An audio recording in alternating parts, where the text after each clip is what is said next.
Welcome to my channel Siya Soni. Shiv Puran Rudra Samhita द्वितीय खंड अध्याय 30 सती का योगाग्नि से अपने शरीर को भस्म कर देना। दर्शकों का हाहाकार। शिव पार्षदों का प्राण त्याग तथा दक्ष पर आक्रमण। ऋभु द्वारा उनका भगाया जाना तथा देवताओं की चिंता। ब्रह्मा जी कहते हैं नारद मौन हुई। सती देवी अपने पति का सादर स्मरण करके शांतचित हो सहसा उत्तर दिशा में भूमि पर बैठ गईं। उन्होंने विधिपूर्वक आचमन करके वस्त्र ओढ़ लिया और पवित्र भाव से आंखें मूंद कर पति का चिंतन करती हुई वे योग मार्ग में स्थित हो गईं।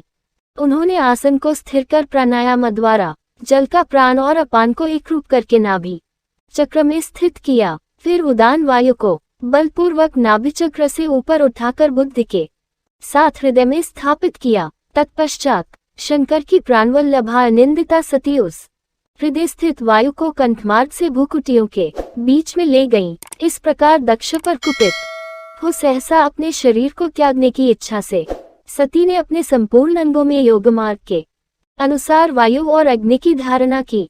तदनंतर अपने पति के चरणारविंदों का चिंतन करती हुई सती ने अन्य सब वस्तुओं का ध्यान भुला दिया। उनका चित्त योग मार्ग में स्थित हो गया था, इसलिए वहां उन्हें पति के चरणों के अतिरिक्त और कुछ नहीं दिखाई दिया। मुनिश्रेष्ठ सती का निष्पाप शरीर तत्काल गिरा और उनकी इच्छा के अनुसार योगाग्नि से जलकर उसी क्षण भस्म हो गया। उस समय वहां आए हुए देवता आदि ने जब ये घटना देखी तब वे बड़े जोर से हाहाकार करने लगे। उनका वह महान अद्भुत विचित्र एवं भयंकर हाहाकार आकाश में और पृथ्वी तल पर सब ओर फैल गया। लोग कह रहे थे, हाय महान देवता भगवान शंकर की परम प्रेयसी सती देवी ने किस दुष्ट के दुर्व्यवहार से कुपित हो अपने प्राण त्याग दिए।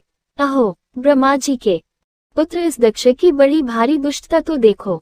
सारा चराचर जगत जिसकी संतान है उसी की पुत्री मनस्विनी सती देवी जो सदा ही मान पाने के योग्य थी, उसके द्वारा ऐसी निरादृत हुई कि प्राणों से ही हाथ धो बैठी। भगवान वृषभध्वज की प्रिया सती सदा सभी सत्पुरुषों के द्वारा निरंतर सम्मान पाने की अधिकारिणी थी। वास्तव में उसका हृदय बड़ा ही असहिष्णु है।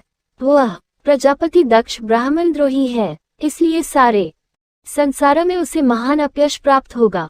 उसकी अपनी ही पुत्री उसी के अपराध से जब प्राण त्याग करने को उद्यत हो गई तब भी उस महान भोगी शंकर द्रोही ने उसे रोका तक नहीं। जिस समय सब लोग ऐसा कह रहे थे उसी समय शिवजी के पार्षद सती का ये अद्भुत प्राण त्याग देख तुरंत ही क्रोधपूर्वक अस्त्र शस्त्र ले दक्ष को मारने के लिए उठ खड़े हुए। यज्ञ मंडप के द्वार पर खड़े हुए वे भगवान शंकर के समस्त 60,000 पार्षद जो बड़े भारी बलवान थे अत्यंत रोष से भर गए और हमें धिक्कार है ऐसा कहते हुए भगवान शंकर के गणों के वे सभी वीर युद्धपति बारंबार उच्च स्वर से हाहाकार करने लगे। देवर्षि कितने ही पार्षद तो वहां शोक से व्याकुल हो गए कि वे अत्यंत तीखे प्राणनाशक शस्त्रों द्वारा अपने ही मस्तक और मुख आदि अंगों पर आघात करने लगे। इस प्रकार 20,000 पार्षद उस समय दक्ष कन्या सती के साथ ही नष्ट हो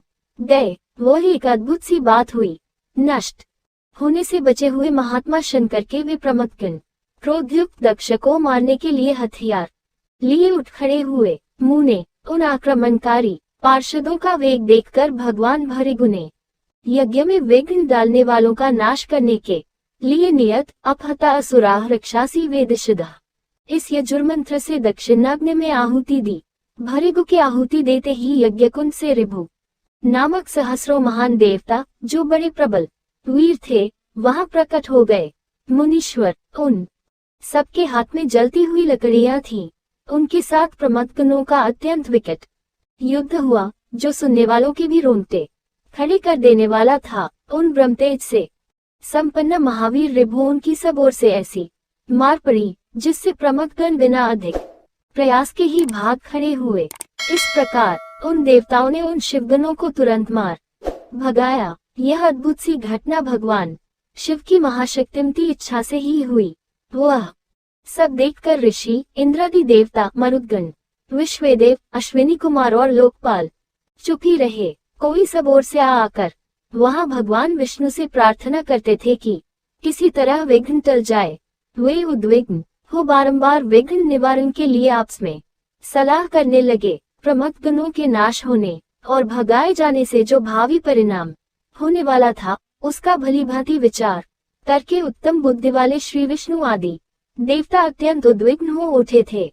मुने इस प्रकार दुरात्मा शंकर द्रोही ब्रह्मबंधु दक्ष के यज्ञ में उस समय बड़ा भारी विघ्न उपस्थित हो गया। अध्याय 30।